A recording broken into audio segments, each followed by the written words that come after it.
إدراج الحثيين في هذا الجيل معقول إلى أقصى حد، فالحثيون ليس كما يقال من المجموعات الآتية من المضائق أو من بلاد القفقاز أو من الشرق عبر إيران، فلأن لغتهم وثقافتهم مترعتان بآثار الهوريين العميقة، فإننا نستنبط من ذلك أنهم مجموعة حاكمة من نبلاء الهوريين المجاورين لهم، كما أن آلهتهم وأدبياتهم وعلاقاتهم الدبلوماسية وبقايا قصورهم في مصر تشير إلى أن الحيثيين في بلاد الأناضول الداخلية شبيهون بالميتانيين. فكيفما بسط الميتانيون نفوذهم على مراكز الآشوريين، فإن الحيثيين أيضا ألحقوا الضربة القاضية بالمستوطنات الآشورية في المراحل عينها، ليؤسسوا الإمبراطورية الحثية ويوطدوها خلال أعوام 1600 قبل الميلاد و1250 قبل الميلاد. إن هذه الإدارة الحثية التي لم نتعرف بعد على وجهها الحقيقي تذكرنا بمركزين كبيرين في منطقتين واسعتين، حيث أنهم ليسوا مجرد أقرباء مع الميتانيين أو متقاربين في اللغة فحسب، بل إن أنماط حياتهم متشابهة إلى أبعد الحدود. تقع الحلقة المفقودة في الأماكن التي تتوسط الميتانيين والحثيين الذين كانوا قوتين بارزتين في نفس المرحلة. كل قناعة بأن هذه الأمور ستتجلى مع تطور البحوث بشأنها. بعض المراكز المهمة المتبقية من الحثيين يتصدرها مركز هاتوشاش تشير إلى أنهم حققوا بعض الإنجازات في السياق الحضاري، حيث هناك أماكن مقدسة تتعدى في ماهيتها الزقورات، كما أن معابدهم وقصور حكامهم وأماكن العاملين والمستودعات منفصلة عن بعضها بعضا. هذا ويمتلكون الأسوار الممتدة على مساحات فسيحة، علاوة على تشييدهم العديد من المدن المشابهة وتميزهم بكونهم الدولة الأعتى عسكريا في عهدها، إما أنها من بناء الحيثيين أو أنها مدينة حضارية خاصة بمجموعات قريبة منهم ومتحالفة معهم وتشاطرهم الثقافة ذاتها. وحتى الآخيين الذين يعدون مجموعة منحدرة من شبه جزيرة اليونان، من الأصح اعتبار هذه المجموعة متأثرة ببلاد الأناضول أو من المجموعات الآرية المهاجرة في أعوام 1800 قبل الميلاد.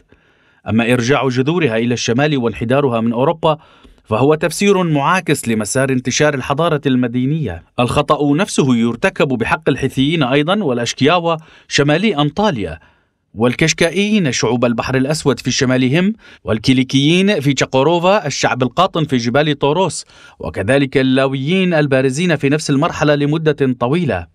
والدولة المصرية الفرعونية الشهيرة بمنافستها لهم في الجنوب. أما الآهلون في منطقة النواة المركزية فهم الحاتيون، وتسميتهم لأنفسهم بوطن الألف إله تدل على الأهمية الفائقة التي يولونها للصداقة. هذا ما يعكس تحالف الممالك أكثر من دلالاتها على تنافس الآلهة. فمن أشهر ذكرياتهم التي تركوها لنا إبرامهم أول معاهدة مدونة في التاريخ، فمعاهدة قادش المبرمة بين فرعون مصر رمسيس الثاني وملك الحثيين هاتوشيلي الثالث عقب معركة قادش التي دارت رحاها بالقرب من مدينة حما ونهر العاصي، والتي تعد أول معاهدة مدونة تاريخيا هي من أشهر ذكرياتهم في التاريخ. واضح أن لديهم ما هو يشبه مجلس الأرستقراطيين ويسمى بانكوش. من المعقول القول بأولوية وزعامة الأمير هاتوشاش ضمن فيدرالية الإمارات القائمة. تطرقنا مرات عديدة إلى الحضارة المصرية على ضفاف نهر النيل في المشرق، ومهما صورت كانطلاقة مستقلة، لأنه من الواقع القول أنها مهمورة بآثار القيم الثقافية الآرية التي تعد النسخة الأقل شبها نوعا ما بالنسبة إلى السومريين. ذلك أنه ما من دليل يشير إلى أن الديناميات الداخلية للنيل أو لدى جيرانها مهيئة لإنتاج وصنع حضارة كهذه، لذا لا يبقى أمامنا سوى احتمال كونها انعكاسا للثقافة الآرية حصيلة الهجرات المتبادلة والكثيفة جدا في تلك الأزمنة. لا جدال البتة في عظمة المدنية المصرية، لكن عجزها عن التوسع إلى ما وراء ضفاف النيل هو حقيقة قائمة. أما أسباب عدم تحليها بالميزات التي تخولها للانتشار فهو وضع يتطلب البحث والدراسة، في حين أنه لا تتبدى معالم اعتمادها على ثقافة جوهرية خاصة على ضفاف النيل، وكأنها معجزة نزلت عليها من السماء. ما دام الأمر ليس كذلك فنحن مرغمون على التبيان تكرارا ومرارا أن منبع ولادتها هو الثورة النيوليتية القائمة على حوافي جبال طوروس زاغروس، مع أخذ حقيقة قبيلة الهوكسوس والعبريين بعين الاعتبار. علاوة على أن الكتابة الهيروغليفية أكثر بدائية من الكتابة المسمارية وغير ملائمة كثيرا للتطور بسبب محدودية فعاليتها. قد تكون الأهرامات معجزة معمارية خارقة، لكنها إحدى الأنشطة الطائشة التي امتصت كدح العبيد بشكل مروع. بالإمكان تقسيم المدنية المصرية إلى عدة مراحل تشمل مرحلة الملكية القديمة الفترة ما بين أعوام 3000 قبل الميلاد و2500 قبل الميلاد، التي شهدت بروز عدد جم من الأسر الحاكمة، والتي تنامت في أقرب المناطق إلى الأراضي الرسوبية، أي بالقرب من مدينة القاهرة الحالية، وهي مشهورة بقبور الأهرام. أما في مرحلة الملكية الوسطى بين أعوام 2050 قبل الميلاد و1850 قبل الميلاد، فنلاحظ بروز المعابد إلى المقدمة، وبالتالي غلبة شأن الكهنة في الحكم، في حين أن استيلاء الهكسوس على مصر خلال أعوام 1800 قبل الميلاد أمر خليق بالتمعن فيه، حيث أن قيام الهكسوس بدك دعائم النظام الفرعوني الذي عجزت عن هدمه الأقوام الأخرى يشير إلى مدى قوة الثقافة والتنظيم المستترة خلفهم، إذ بقوا يحكمون مصر قرابة القرن ونصف القرن.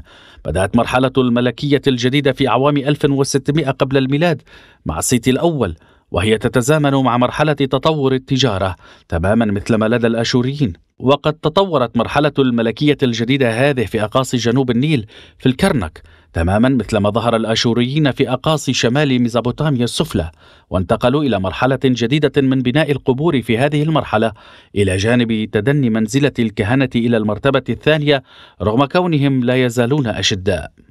وفدت القبيلة العبرية إلى مصر في هذه المرحلة. من المحتمل أن تكون أعوام 1600 قبل الميلاد أنسب تاريخ لمجيئها بعد الهكسوس، وأنها خرجت منها في أواخر أعوام 1300 قبل الميلاد بعد أن مكثت فيها 3 قرون. والملك أخناتون مشهور بإعلانه الدين التوحيدي لأول مرة في التاريخ، يفترض حصول ذلك في أعوام 1400 قبل الميلاد. كما جيء بالكثير من الأميرات الحثيات والميتانيات عروسات إلى القصور، هذا وتدل أطلال قبورهم بكل سطوع على أنهم بلغوا مستوى راقيا جدا في مجال الأعمار، حيث أثروا في الحضارة الإغريقية الرومانية أكثر من السومريين، في حين أن بنيتهم الدينية المعقدة شبيهة بما لدى السومريين. فتقاليد إيزيس أوزوريس هي كناية عن اشتقاق من تقاليد إينانا أنكي، أما تقاليد آمون را فهي أقرب إلى تقاليد الكهنة السومريين الذين بنوا نظام الزقورات. سيبقى السؤال التالي مطروحا: كيف أثرت مصر وسومر في بعضهما بعضا؟ وأي منهما أثر في الآخر؟ فمصر لها نقلاتها الأصيلة الصافية في صنع الزوارق، نصب العواميد والمسلات الصخرية، رسم النقوش على الجدران، تطوير فن التقويم السنوي، الطب، علم التنجيم، وتحنيط المومياء. واضح وضوح النهار أنهما أثرتا في الحضارة المينوسية، ومن خلالها في الثقافة اليونانية أيضا. هذا وكان المصريون قد عقدوا علاقات مع الفينيقيين على مستويات متقدمة، بينما كانوا على نزاع وصدام مع الميتانيين والحثيين عبر أراضي سوريا وفلسطين الحالية بعد أعوام 1000 قبل الميلاد. تتعرض مصر جنوبا للهجمات المتواصلة على يد الأقوام ذات الأصول السودانية الحبشية، ولأول مرة تخضع لتبعية قوة خارجية مع هجوم الآشوريين في أعوام 670 قبل الميلاد. تلاهم بعد ذلك البرسيون حيث أخضعوها لحكمهم عام 525 قبل الميلاد، ثم خضعت لحكم الإسكندر في أعوام 333 قبل الميلاد. ومع انهزام كيلوباترا ذات الأصول الثقافية الهيلينية تجاه الغزو الروماني مع بداية الأعوام الميلادية، تنتهي المرحلة الأولى من هذه المدنية المعمرة 4000 عام. هذه المدنية التي تركت بصماتها على صفحات التاريخ بقدر السومريين بأقل تقدير، شهدت النظام العبودي الكلاسيكي بأكثر أحواله نقاوة، إذ لم تشهد أي مدنية التلاحم بين العبد والسيد بالدرجة التي كانت عليه في المدنية المصرية. فالأديان المصاغة لأجل العبيد الذين لم يذوقوا طعم الراحة في هذه الدنيا والوعدة إياهم بالخلاص في الدنيا الآخرة شكلت أداة شرعية وطيدة في إيطال عمر النظام العبودي. إنها ساحة المدنية المنيعة التي ابتدعت فيها فكرة الجنة والنار والدنيا الآخرة برسوخ. أما زواج الأخوة بين الفراعنة فقد يرجع إلى تقاليد الجلان القديمة ومن حاجتهم إلى عدم الإخلال ببنية السلالة. أكبر الظن أنهم أثروا في الأديان الإبراهيمية بقدر تأثيرهم في العقائد الدينية السومرية البابلية بأقل تقدير، فانحدار سيدنا موسى من الثقافة المصرية وهروب سلفه سيدنا إبراهيم من نماردة بابل إنما يحثنا على التفكير في التأثير القوي لهاتين الثقافتين كتركيبة جديدة لا تلوح للعيان إمكانية تصور الأديان الإبراهيمية خارج نطاق تأثيرات هاتين الثقافتين. ونظام فراعنة مصر بحاله الأصلي أقرب ما يكون إلى نظام شيوعية الدولة.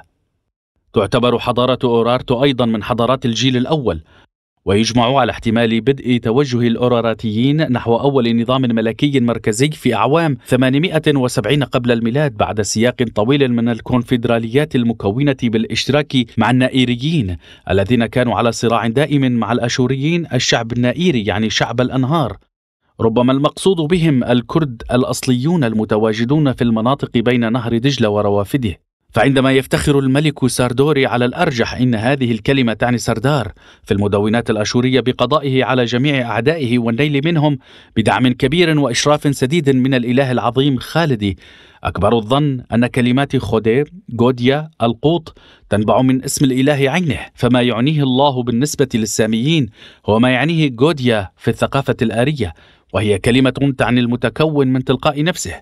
وما تزال هذه الكلمة دارجة في اللغتين الكردية والفارسية عوضا عن كلمة الله، وكأنه يبشر بمسيرته المذهلة صوب الملكية المركزية التي اختار مدينة وان الحالية مركزا لها. وربما أن اسم مدينة وان ينحدر من قبيلة واني ليلي. الاسم الآخر لمدينة وان هو توشبه، وهو مشتق من اسماء أحد الآلهة الكبرى ألا وهو إله الشمس تشوب. وقد شادوا عددا جما من القلاع في المركز وحكموا قبضتهم في بسط النفوذ المركزي الوطيد بدءا من حوافي جبال زاغروس على الحدود الإيرانية في الشرق إلى شواطئ نهر الفرات في الغرب، ومن وديان آراس في الشمال إلى مناطق الآشوريين التي تبلغ حتى شمال أراضي سوريا الحالية في الجنوب. ومن وديان آراس في الشمال إلى مناطق الآشوريين التي تبلغ حتى شمال أراضي سوريا الحالية في الجنوب. هذا ويعتقد أنهم أول قوة أسست نظام المقاطعات. هذا الواقع هو الأول من نوعه في التاريخ على الصعيد الطابع المركزي. أما أنظمتهم العقائدية فيطغى عليها اللونان السومري والآشوري، كما أنهم استخدموا الكتابة المسمارية وإلى جانب اللغة الآشورية التي انتهلوها من الحكام الآشوريين. فبأغلب الظن أنهم استخدموا لغة ما تزال عصية على التفكيك، لكنها تعد مزيجا من لغات بقايا المجموعات الهورية من جهة ومن لغات القبائل المهاجرة من بلاد القفقاس من جهة ثانية. بالتالي فمن الطبيعي أن يمتلكوا ولأول مرة نظاما لغويا معقدا شبيها باللغة الأرمنية. من هنا فعبارة يجري التحدث في بابل ب72 لغة هي منيرة في هذا المضمار. لكن من الضروري التجديد على نقطة مهمة، ألا وهي أن لغات القصور مختلفة دائما عن لغة المجموعات التابعة لها. فحتى قبل قرون ليست ببعيدة كانت اللغات الدارجة في القصور الأوروبية لا تمت بأي صلة للغات التي يتحدث بها الشعب الآهل هناك، كاللغة الألمانية وكاللغة اللاتينية التي سبقتها برتح طويل من الزمن. كما ظلت اللغة العربية تعتبر لغة رسمية في كافة القصور في منطقة الشرق الأوسط ردحا طويلا من الزمن، كذلك فالمسافة التي تفصل اللغة العثمانية عن اللغة التركية الأصلية شاسعة بحيث تكاد تكون لغة غريبة عنها. والإنجليزية الراهنة هي لغة الدولة الرسمية في عشرات البلدان التي ليس لها أي أواصر إثنية أو قومية أو وطنية مع الإنجليز. يبدو أن قواعد مشابهة لهذه كانت سائدة في مركز ملكية أورارتو، وما التكلم باللغة الآشورية في البداية سوى برهان قاطع على هذه الحقيقة. يعد الأوراراتيون أقوى حضارة شهدها العصر الحديدي، فعدد كبير من المصنوعات والمراجل والصحون والأسلحة المصنوعة من خليط الحديد والنحاس قد وصل منهم إلى يومنا الراهن. إنها الحضارة الأولى التي تستخدم الحديد بهذه الكثرة. من جانب آخر فقد حددت فيها مراكز العاصمة والمقاطعات وتطور فيها مفهوم المدينة. أما طرق المواصلات التي أنجزوها فكأنها تنبئ سلفا بطريق الملك، ولا تزال تلك المسالك هي المرجحة، علاوة على أن قبور الملوك المنحوتة في قلب الصخور العاتية مهيبة ومذهلة. فقد كان يجمعون الأرقاء والعبيد من شعوب الجوار ليستخدموهم في إنشاء المدن، كما تميزوا بتقدمهم الملحوظ في الرقي بأنظمة قنوات الري وصنع البرك، وهم القوة الوحيدة التي صمدت في وجه هجمات الآشوريين. فبعد صدامات محتدمة دامت 3 قرون انهارت كلتا القوتين في الوقت نفسه على يد قوة ثالثة عام 615 قبل الميلاد، ومن حينها لم يشهد التاريخ كيانا سياسيا مشابها في هذه الأراضي. أما الانطلاقة الأخيرة البهية للجيل الأول فتتجسد في الإمبراطورية الميدية البارسية، والميديون هم الذين أعدوا لهذه الانطلاقة. وتسمية ماد تنحدر على الأغلب من الثقافة اليونانية، هذا ويجمع المؤرخون على أنهم يشكلون فرعا متقدما شديد البأس من الآريين، وباعتبار أنه لم تقدر أي مجموعة إثنية أخرى على الاستقرار في تلك الأراضي، فإن الحديث عن ثقافة ميديا والميديين العريقة سيكون أمرا صائبا. بطبيعة الحال فما تزال مفردات ميديا والميديين دارجتين في إشارة إلى نفس الأرض والشعب القاطن فيها.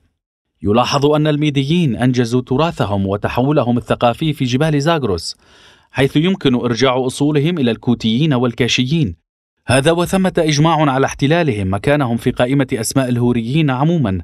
بالمقدور القول أنهم يشكلون أنساب القبائل التي هي أكثر من صارع الآشوريين وعانى الويلات على يدهم، وتدولهم هو على علاقة وثيقة بهذه المقومات، فقد كانوا يرون طلاسم النجاح المظفر في كونفدرالية القبائل.